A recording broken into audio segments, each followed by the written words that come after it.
Assalamualaikum warahmatullahi wabarakatuh. Hello students, welcome back to the English class of Garuda Nusantara Vocational School. Today's lesson, it's about direct and indirect speech. This is the language features of news item text. Ya, ini adalah materi kita hari ini, yaitu direct dan indirect speech yang merupakan salah satu language features, unsur bahasa yang terdapat dalam teks news item yang sudah kita pelajari beberapa minggu yang lalu. Mari disimak. Oke, di contoh teks news item yang dulu pernah kita bahas ya. Let's review for a bit. Struktur teks news itemnya yang pertama yaitu dulu sudah kita bahas ada headline atau title, judulnya. That should be eye-catching or interesting. Harus bisa menarik pembaca. And the second, we have a lead paragraph. Paragraf utamanya yaitu yang berisi summary of the events, ringkasan dari kejadian-kejadiannya. Dari paragraf ini, lead paragraph, kita bisa mendapatkan informasi-informasi inti yang dianalisa dengan menggunakan 5W1H. What is the event? Apa sih kejadiannya? When? Kapan terjadinya? Where is the location? Tempat terjadinya di mana, why, kenapa kok sampai hal itu terjadi, atau how, bagaimana. Itu adalah 5W1H, informasinya bisa didapatkan dari lead paragraf ini ya. The next, we have a supporting paragraph. Yang kedua, paragraf 2, 3, 4 itu disebut dengan supporting paragraph. Paragraf pendukungnya ini berisi elaboration, atau penjelasan lebih rinci terkait event kejadian yang diceritakan dalam teks berita ini.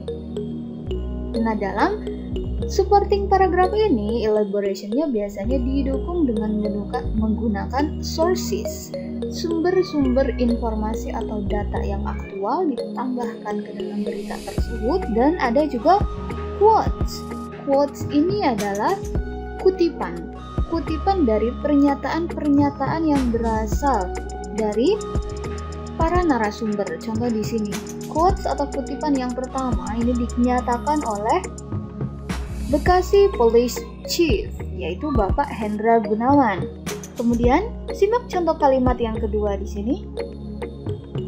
Hendra said 5 of the police personnel took swab test on October the 11th. Nah, ini dua pola kalimat yang berbeda. Ini adalah materi kita hari ini. Kalimat yang pertama tadi yang diapit oleh dua tanda kutip, ini adalah kalimat yang dinyatakan langsung oleh Mr. Hendra. Ya, kalimatnya dikutip secara langsung sama persis seperti yang dinyatakan oleh Mr. Hendra. Inilah yang disebut sebagai direct speech atau pernyataan langsung dari Bapak Hendra. Lalu untuk kalimat kedua ini adalah sama, kalimatnya dinyatakan oleh Mr. Hendra, tapi ini sudah menggunakan redaksi dinyatakan ulang oleh penulis teks beritanya ini. Nah, inilah yang disebut sebagai indirect speech atau kalimat tidak langsung yang ditulis oleh si writernya, penulis berita ini ya. So, bisa kita simpulkan bahwa direct speech, kalimat langsung adalah pernyataan yang diucapkan secara langsung oleh narasumber. Kemudian, indirect speech atau yang biasa disebut juga dengan reported speech adalah kalimat tak langsung. Kalimat yang diucapkan oleh narasumber tapi dinyatakan ulang dengan redaksi yang berbeda oleh orang lain. Now, what is the function of indirect speech or reported speech? Apa sih fungsinya? Kenapa kok harus ada direct speech, kalimat langsung? Kenapa kok harus ada indirect speech atau kalimat yang tak langsung? Emang fungsinya apa? The functions are to report, yang pertama, to report what other people said, untuk melaporkan apa yang dinyatakan oleh orang lain. Ini adalah fungsi dari reported speech atau indirect speech. Yang kedua, to restate.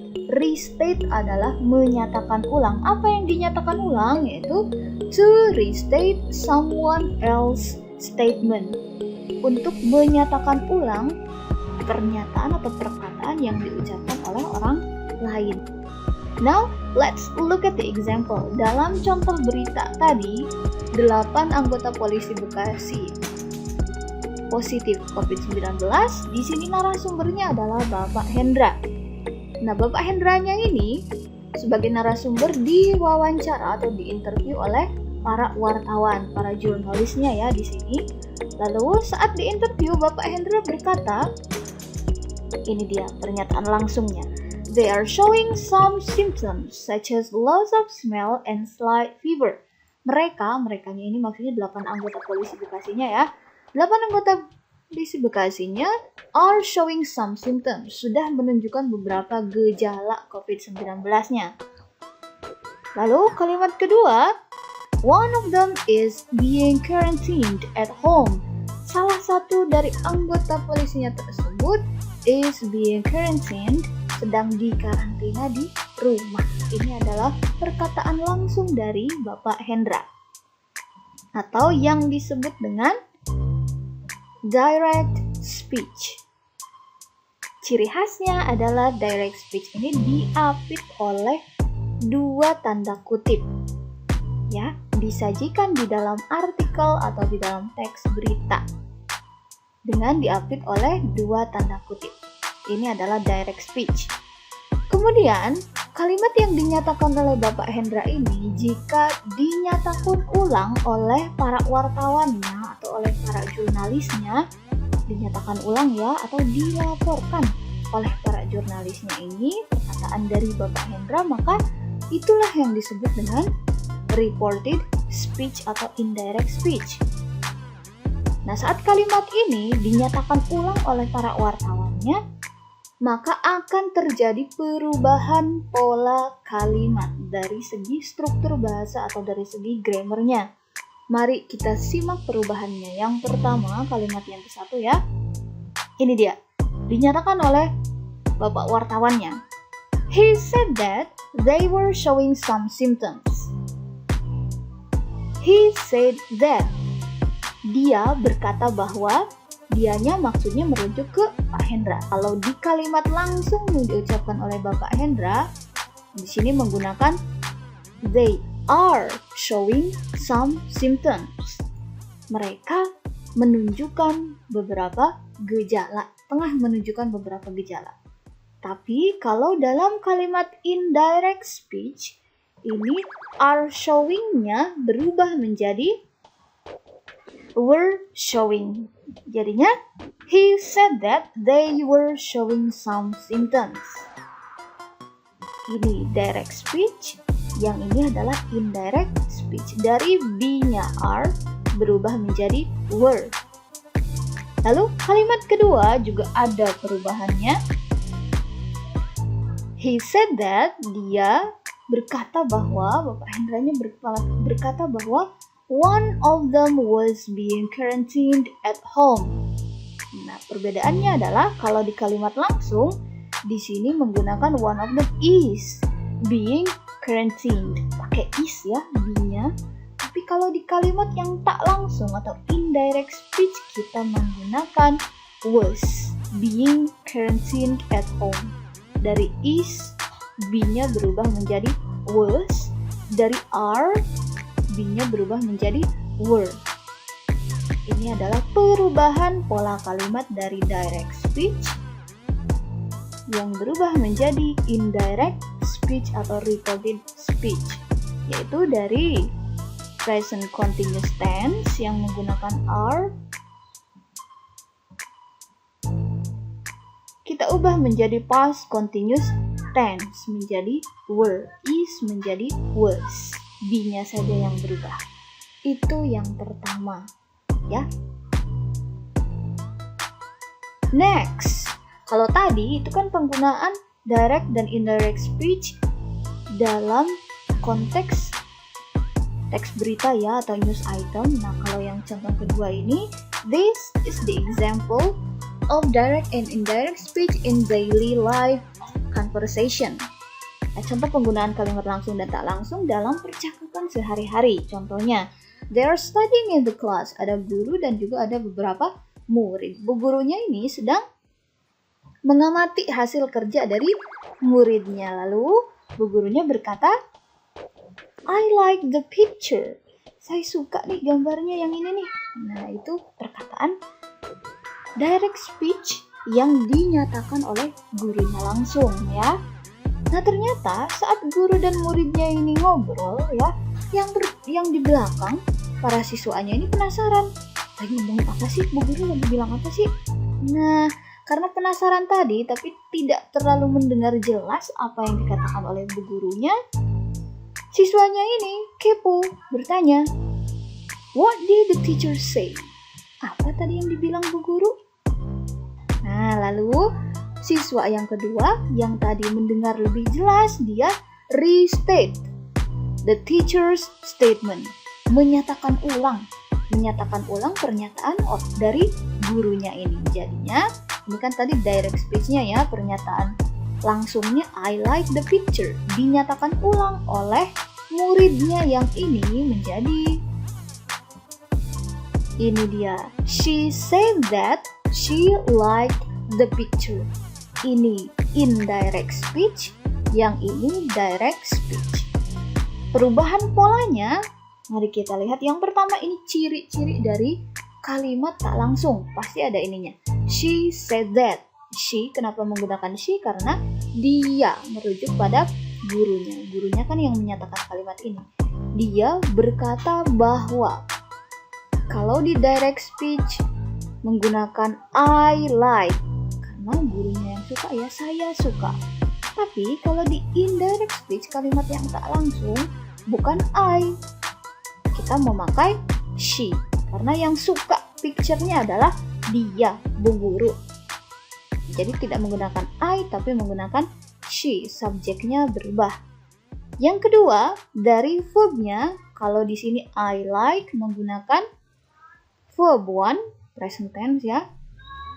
Kalau di indirect speech kita menggunakan liked, ada id-nya, ini menggunakan verb 2, past tense ya. Perubahannya dari present tense berubah menjadi past tense. Direct speech-nya present tense menggunakan verb 1, saat diubah menjadi indirect speech atau reported speech, kalimat tak langsung, dia berubah menjadi past tense yang menggunakan verb 2. Ini contoh yang kedua.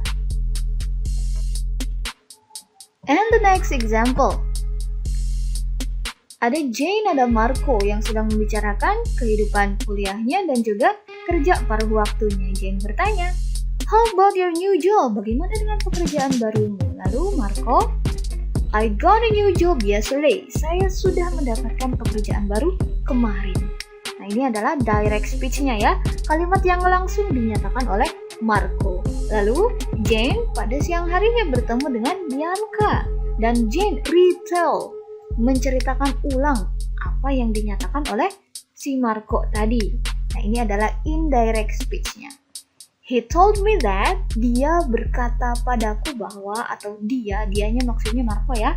Dia tadi bilang padaku bahwa he had got a new job.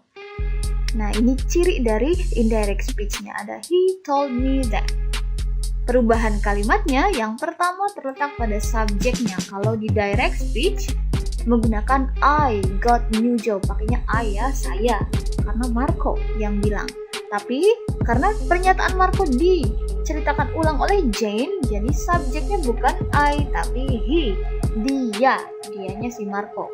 Dia yang verbnya tadinya got new job, pakai verb 2 karena ini kejadiannya terjadi yesterday, kemarin, past tense ya. Menggunakan verb 2. Nah, pada indirect speech berubah menjadi had gotten. Pakainya verb 3. Ini adalah perubahan dari past tense menjadi past perfect tense. Direct speech, yang ini indirect speech. Verb 2 ke verb 3. Next example. Di sini ada Mr. David dan Mr. Brown. Mr. David bilang, we will meet again next week. Lalu, alright, nah setuju. Miss Bella sebagai notulennya menyimpulkan hasil rapatnya. Oh, ternyata jadi mereka akan bertemu lagi minggu depan. Nah, ini direct speech, we will meet again next week. Ini indirect speech-nya. Karena kalimat dari Mr. David ini dinyatakan ulang atau dinyatakan ulang oleh Miss Bella. Indirect speech. They stated that, mereka menyatakan bahwa maksudnya dua orang manajernya ini ya. Perubahan pertama ada pada subjeknya. Kalau kalimat langsung atau direct speech menggunakan we, karena merujuk pada diri merekanya masing-masing. Tapi karena di sini dari sudut pandang Miss Bella, jadi berubah menjadi they, mereka, kan yang bertemu mereka berdua. Lalu yang kedua, di sini future tense pakainya will meet again, akan berjumpa lagi. Masih planning ya, next week, minggu depan, pakainya will. Tapi dalam indirect speech, will-nya berubah menjadi would meet again the following week.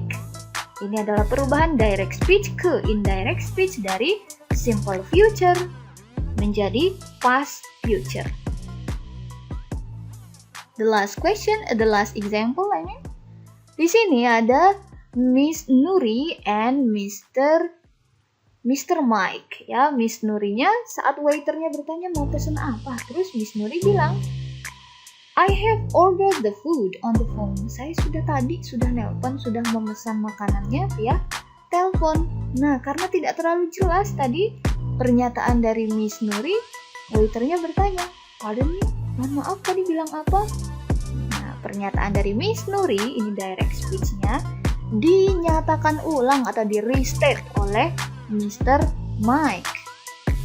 Ini indirect speech-nya. She said that, dia barusan berkata atau dia bilang bahwa perubahan pertama dari direct speech subjeknya menggunakan I, tapi kalau indirect speech kan kalimatnya dinyatakan ulang oleh Mr. Mike. I-nya berubah menjadi she, dia. Kan dia yang Miss Nuri yang bilang dia. Terus food-nya yang pada direct speech pakainya have verb 3 ya. Oke, di sini berubah menjadi had verb 3. Ini adalah perubahan dari direct speech menjadi indirect speech, dari present perfect tense have atau has verb 3 berubah menjadi past perfect tense, had verb 3.